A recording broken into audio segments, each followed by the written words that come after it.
Well, we now have Trump making some statements, and this is after some silence, after the failed test in North Korea, after all the saber rattling, there was silence. It's kind of telling if you ask me. They refused to say much at all. Now they come out after Pence makes the statement at the DMZ that time has run out with patience. Trump is saying they're considering kinetic military action. This includes a sudden strike. Now, we have some things in motion here people need to realize.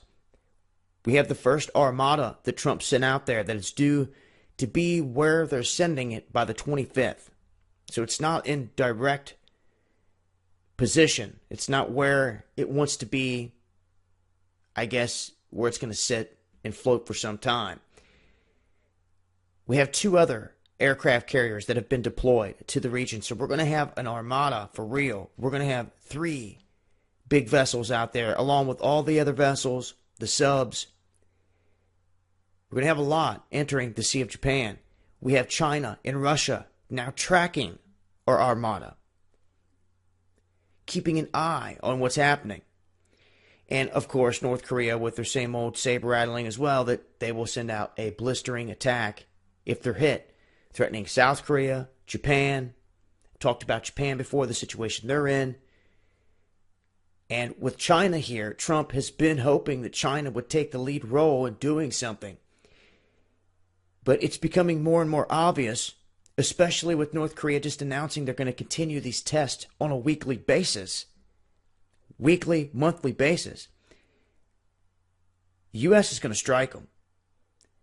The one the other day didn't make it off the launch pad or too far before it blew up. It was highly suspect on what went down there. They continue this after they get warships out there in the water, and one of these things gets launched in their direction, because the last one came down in the direction of Japan. If they have waters covered and they launch, they will shoot this thing down out of the sky, and all they have to say is that it was coming for them. That could spark a big strike. I do not see them sending this much firepower. And if he makes any other bold threat after this, I'm not sure what else he can say. He's then said all options are on the table. A sudden strike is very possible. And really, I think that that's what's going to happen. As said before, if they think